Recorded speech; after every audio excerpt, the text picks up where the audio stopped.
Le déclic de quitter un PN. 3 conseils pour le créer. Un beau jour, le déclic de quitter le PN se produit et c'est fini. Rien ne sera jamais plus comme avant.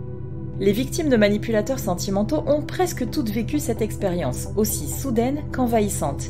Elles osent enfin dire « trop, c'est trop ».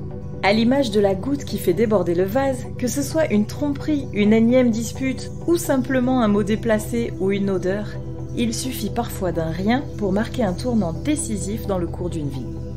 C'est si brusque que le phénomène prend des allures d'intervention divine. En réalité, loin d'être le fruit du hasard ou de la magie, il s'agit de l'aboutissement d'un long cheminement interne. Et s'il y a chemin, il y a donc vitesse de parcours. Comment accélérer le pas et tout mettre en œuvre pour créer cette révélation essentielle à la sortie de l'emprise ? Appliquez nos 3 conseils. Cette réflexion est tirée d'un article du site internet www.pervers-narcissique.com, dirigé par Pascal Couder, psychanalyste et psychologue clinicien, co-auteur de l'ouvrage de référence « La manipulation affective dans le couple, faire face à un pervers narcissique ».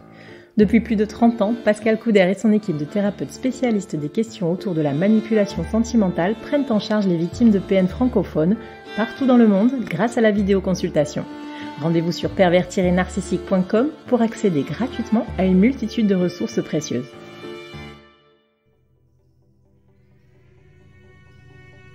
Conseil numéro 1. Prendre conscience de la situation. Les victimes de pervers narcissiques ont été conditionnées à naviguer à vue, c'est-à-dire qu'elles s'adaptent en permanence à ce qui leur tombe dessus.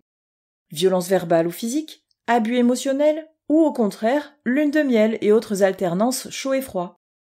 Sous le coup de la soumission, elles agissent en termes de réaction plutôt que d'action. Elles subissent donc leur sort et évoluent dans un brouillard de confusion savamment mis en place et entretenu par le vampire émotionnel. Contre le doute, l'information est la meilleure issue. En effet, à grand renfort de mauvaise foi et de mensonges incessants, le manipulateur pervers a entraîné sa proie à ne plus se fier à son propre jugement. Ce qu'elle ressent profondément, cette petite voix qui lui dit « ce n'est pas normal », elle a appris à l'étouffer par peur des conséquences, conférant encore plus de pouvoir à son bourreau. Pourtant, elle est bien là et il lui arrive de se faire entendre comme un murmure d'inspiration. Ces éclairs de lucidité, il faut absolument en faire quelque chose.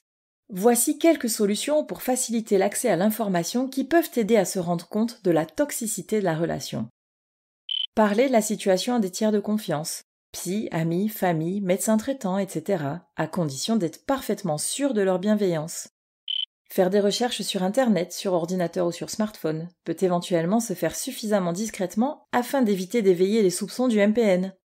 Consulter des revues, journaux ou livres qui traitent de développement personnel, de relations de couple, ou même d'éducation parentale si des enfants sont issus de l'union.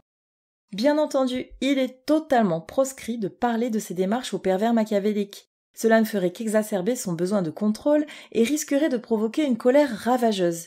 La victime qui parvient à s'éduquer au phénomène de la perversion narcissique saura se protéger des diverses techniques de manipulation.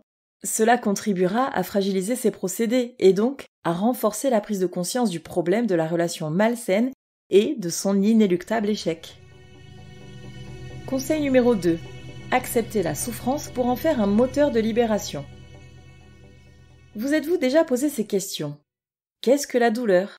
À quoi sert la souffrance ? Pourquoi existe-t-elle ? Bien que le dolorisme soit un thème récurrent du christianisme et d'autres religions, et ait donné lieu à de nombreuses réflexions, nous prenons le parti que votre réponse est non. Et pourtant, dans toute sa perfection, la nature nous a dotés du don de ressentir la douleur, pour provoquer chez nous un changement de comportement.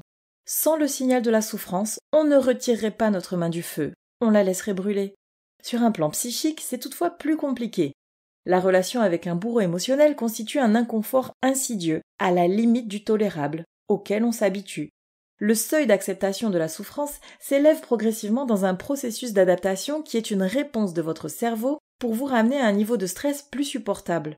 En conséquence, vous vous accommodez d'une situation normalement insoutenable car vous avez été conditionné à l'endurer chaque fois plus. Résultat, vous ne la remarquez même pas. Pourquoi retirer votre bras des flammes si vous en ignorez la chaleur ? Pourquoi quitter votre conjoint pervers narcissique si vous trouvez que votre relation n'est pas si horrible que ça. Ou pire, si vous le croyez sur parole lorsqu'il vous dit que votre vie serait encore plus désastreuse sans lui. En bref, tout commence par la reconnaissance de votre problème. Affronter sa souffrance, admettre sa présence et s'interroger sur sa cause vous mènera à plus de clarté. C'est une première reconnexion avec vous-même, votre nature profonde, refoulée sous le joug de votre tyran. Dans le cadre d'un couple toxique, la victime qui s'ignore encore ressent en général une grande lassitude, une perte d'estime de soi et de sens à la vie. Elle est isolée, sans vitalité, et se laisse submerger par des tâches quotidiennes au service du foyer. Une sorte de déprime l'accompagne en permanence et l'amène lentement vers la dépression. En d'autres termes, sans trop savoir pourquoi, elle dépérit.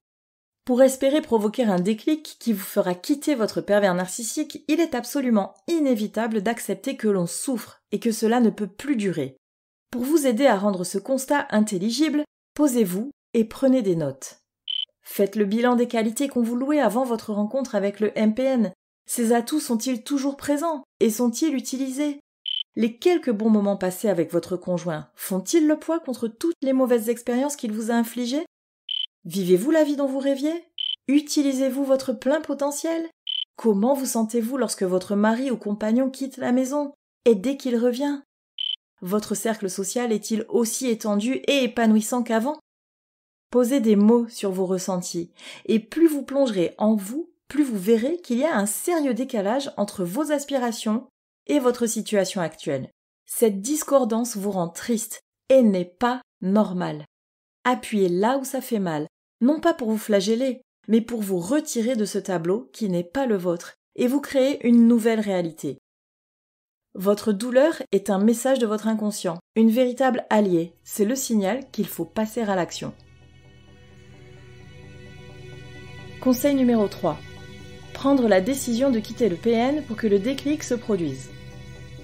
Vous avez pris conscience du problème de votre partenaire et admettez que votre relation a des effets délétères sur vous? Le temps de l'action est venu, et la première d'entre elles, c'est de prendre la décision ferme de le quitter. Comme tout n'est jamais simple avec un manipulateur machiavélique, ne vous en faites pas si vous ne ressentez pas cette manifestation de votre instinct de survie comme inébranlable et définitive. Bien sûr, il y aura des doutes, des craintes et éventuellement des rechutes sous son emprise. Toutefois, ne négligez pas la force de cette graine qui a germé dans votre esprit.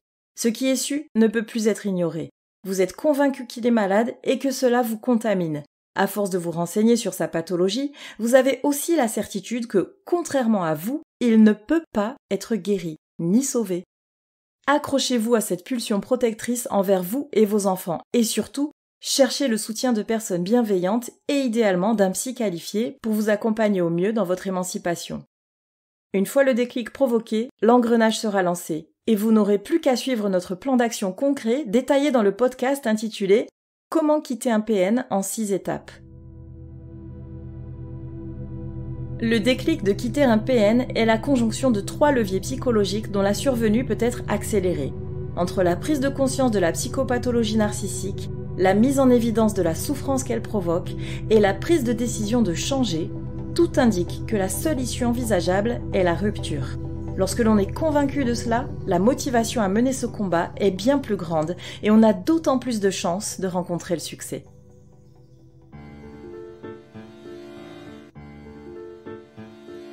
N'hésitez pas à vous faire accompagner par des thérapeutes spécialistes des questions de la perversité narcissique.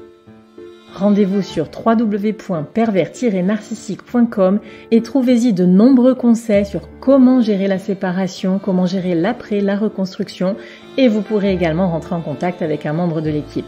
Ne restez pas seul.